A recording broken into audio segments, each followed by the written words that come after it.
Netherlands, Spain, all of them rely on Russia for its gas.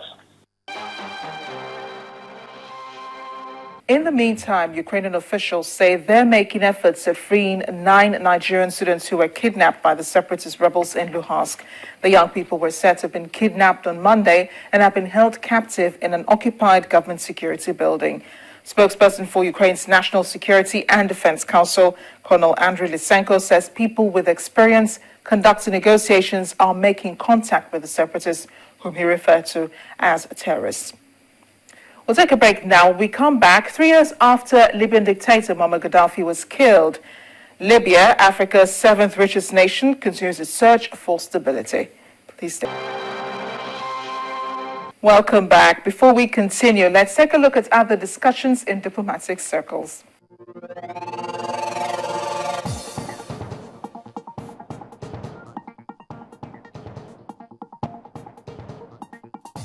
The United Nations has made a strong statement urging Israel, Palestine and Hamas to implement a humanitarian ceasefire beyond the Muslim holiday for a longer-term agreement. In the statement, as read by the Rwandan ambassador to the UN and Security Council President Eugene Gasana, the UN expressed strong support for an immediate unconditional humanitarian ceasefire, allowing for the delivery of urgently needed assistance in Gaza, where Israeli troops and Hamas have been fighting for nearly 3 weeks. Members of the Security Council expressed serious concern at the escalation of violence in the situation related to Gaza. The members of Security Council called for respect of international humanitarian law, including protection of civilians. The members of Security Council emphasized the need to improve the humanitarian situation, including through humanitarian process. The members of the Security Council expressed serious concern about the growing number of casualties. The members of the Security Council called for an immediate cessation of hostilities based on a return to the November 2012 ceasefire agreement. New York Democratic Senator Chuck Schumer and New York Democratic Representative Steve Israel have made a call to outfit commercial jets with missile defense systems following the latest incidents with Malaysian Airlines. Western leaders are convinced pro-Russian separatists shut down the plane by mistake with a Russian-supplied surface-to-air missile. But the separatists have denied any involvement, so has Russia, blaming Ukrainian forces instead. They should examine 2 things.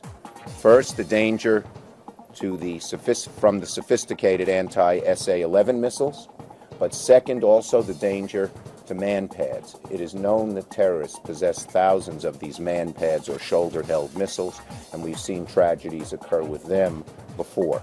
I'm also concerned, I know Senator Schumer and I are both concerned about the likelihood that terrorists, they copycat. So when they see a tactic that has been used effectively, they're going to try and replicate that tactic.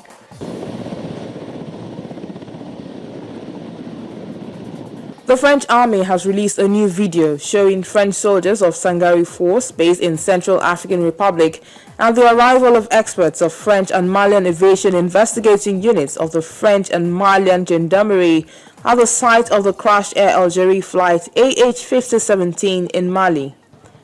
The French have taken over investigations at the site with a team of Lebanese experts expected at the crash site.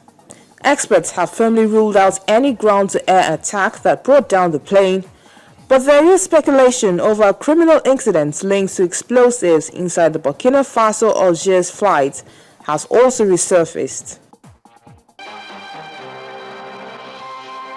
3 years ago, Libyans celebrated the killing of dictator Muammar Gaddafi after months of fighting Gaddafi loyalists in the army. But since then, things have never remained the same again. The country has had to deal with one series of unrest after another, affecting its economy and relations with other countries. Over the weekend, nearly 40 people were killed as the Libyan army clashed with Islamist fighters in Benghazi. Now, fortunately, militants have been in control of much of Libya since revolt in 2011. Fighting in Benghazi has been more intense over the past 2 weeks, causing major worry for international missions in the country. Hence, most countries are already evacuating embassy staff, fearing the situation could get much worse.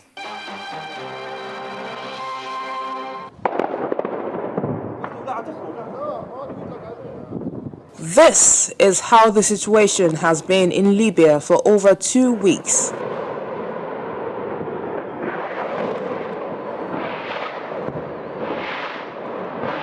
Persistent clashes between Libyan special forces and Islamist militants trying to take control of major areas and facilities in the country.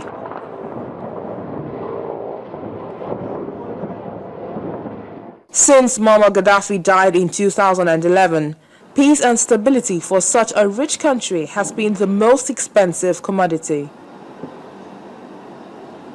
Medical sources say fighting in the city of Benghazi on Sunday left no fewer than 36 people dead and 65 more wounded.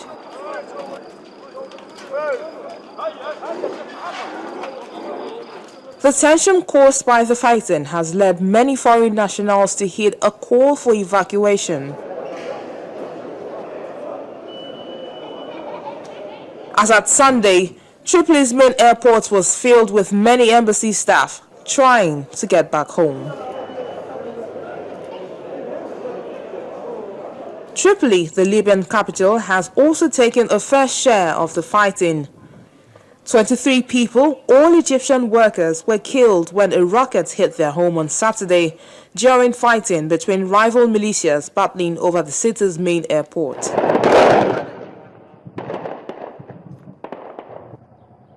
In the last 2 weeks, clashes have left 94 people dead and up to 400 people injured in military exchanges, rockets and artillery fire across southern Tripoli, according to the health ministry.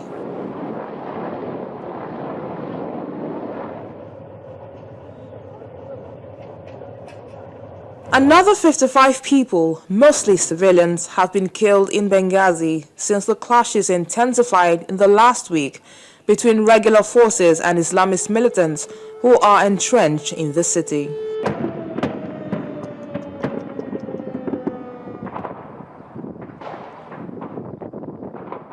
Very little has changed in Libya post-Gaddafi. The nation is highly plagued by sectarian fighting and intense factionalism.